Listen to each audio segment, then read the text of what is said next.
So the graph of the rational function, it's got g of x there, is pictured to the right.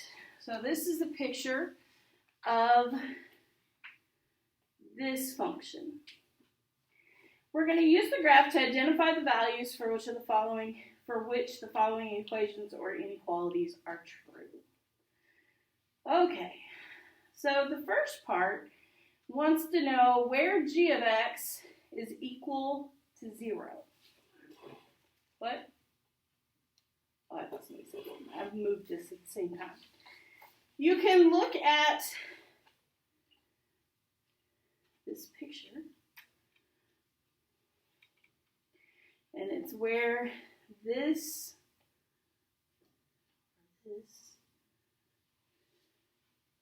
is equal to 0. So would that be the x or the y? The g of x equals 0. That's the y. That's what that's meaning. If it says f of x, g of x, that means the y. So where is the y coordinate equal to 0? Yeah, right here.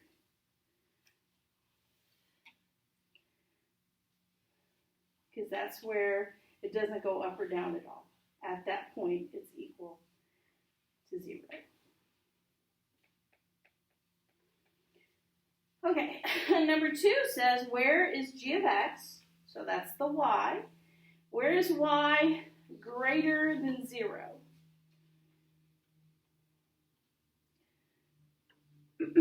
So that would be, where is it above the x-axis?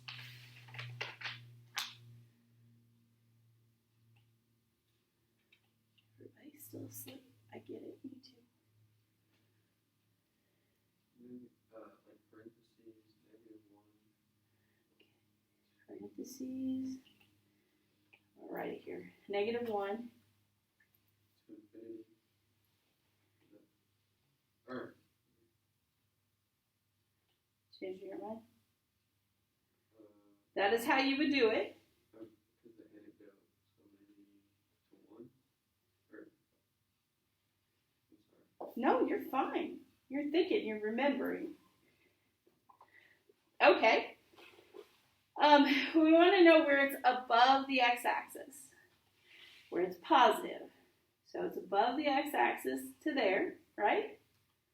And then all of this is above the x-axis.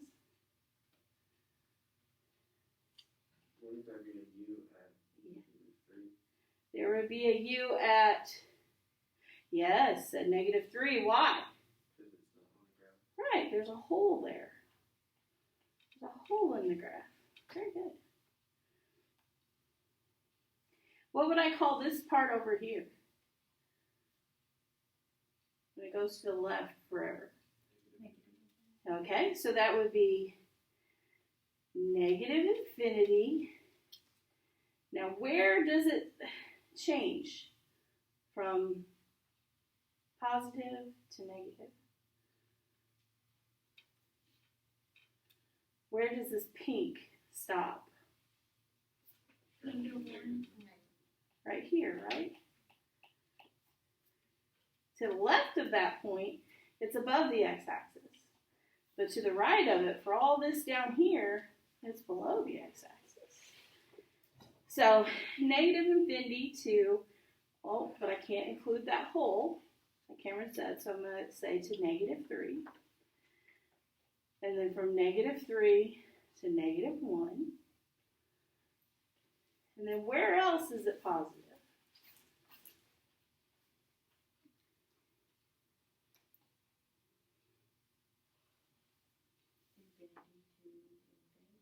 Well, infinity, yes. It's going up forever. So we're looking at where it is from left to right. So where is it starting? 1? Yeah. It doesn't include 1, but it does start at 1 and then goes off to the right forever. Good. Kind of tough. Okay, then number 3 wants to know where g of x is less than 0. So that's this part, the purple part.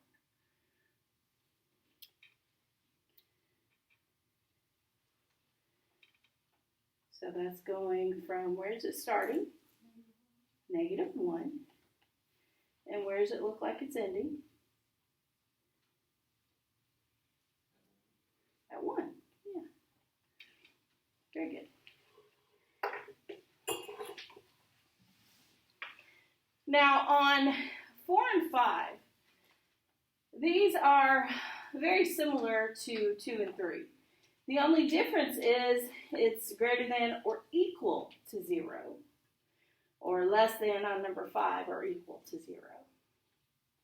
So for greater than or equal to 0, it would include this -1 point, because it's equal to 0 there. But it would not include -3, because that's a whole. That doesn't equal 0. And it would not include this dotted line. Do you guys remember what those dotted lines are called? Close. Asymptotes. Yeah, they're called asymptotes.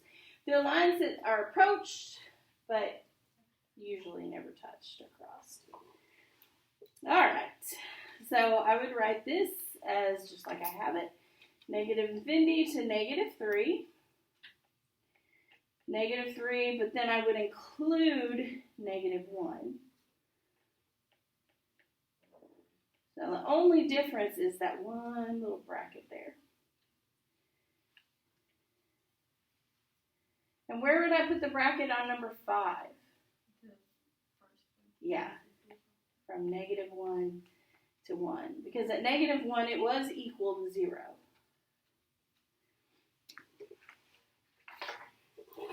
So all that we can get from the picture. So if they have the picture for us, yeehaw, it's not too bad.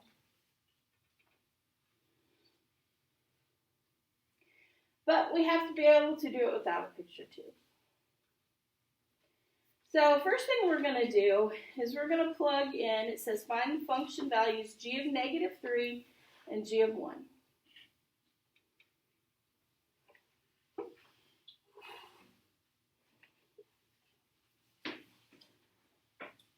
How do you find g of -3 if you're just given the equation? Yeah, everywhere you see an x, you plug in -3.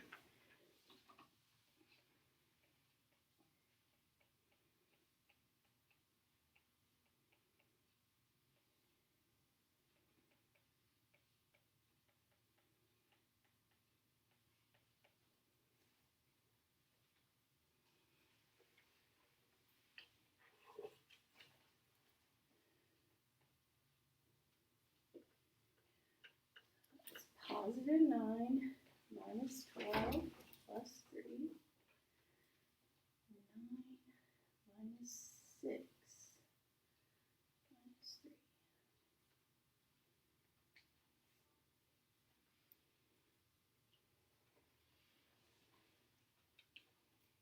What do we get here? 0? Yeah, 0 over. Yeah. So that is undefined. Anytime 0 is under the line, it is undefined.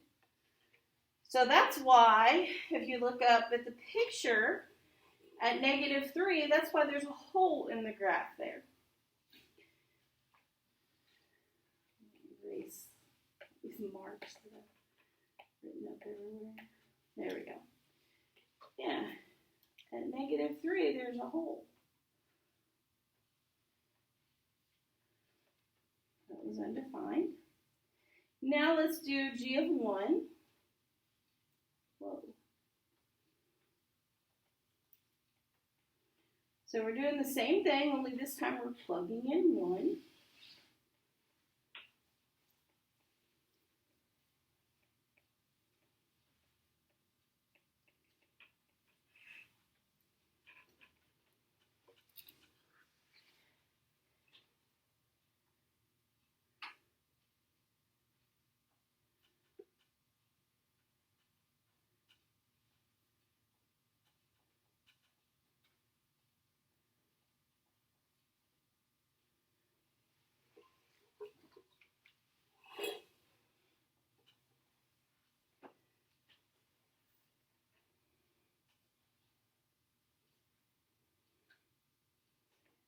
1 plus 4 plus 3.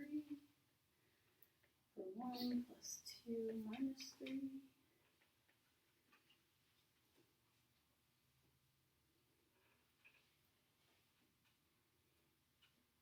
What's this one? 8 over 0. So that's also undefined. But this time, when it's undefined, what does it look like in the picture?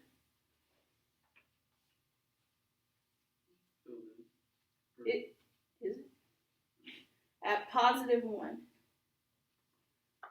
What's going on at x equals 1?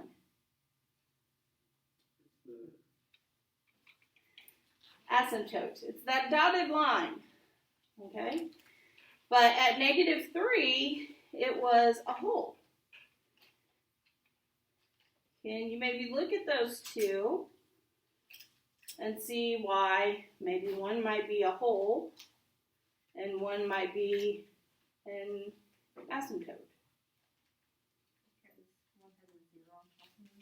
That's right. They both are undefined. They're both over 0, but one of them also has a 0 on top. Okay, so that's, I'm going to put that here, 0 over 0 versus 8 over 0. Okay, so now we're going to do what it says here. Completely factor out g of x, identify the values of x that make the function equal to 0, and which make the function undefined. Okay, so on top, what does that factor into?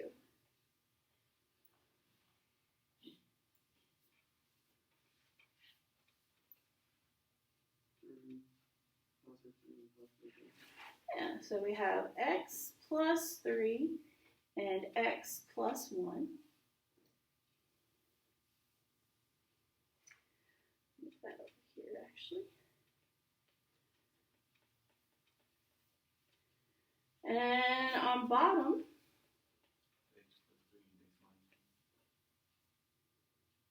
other way, x, nope, you're right, I'm kidding. Plus 3 and x minus 1.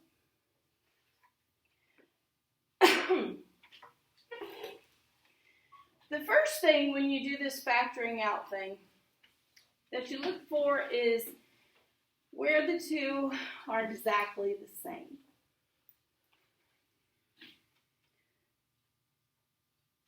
Those right there. They're exactly the same. So I could cancel those. But when I cancel those, that's where I get a hole.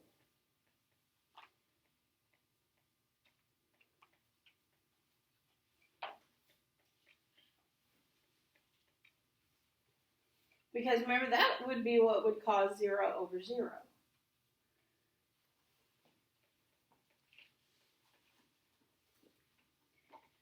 So that's why at x equals negative 3, there's a hole in the graph. Anytime they cancel, you have the exact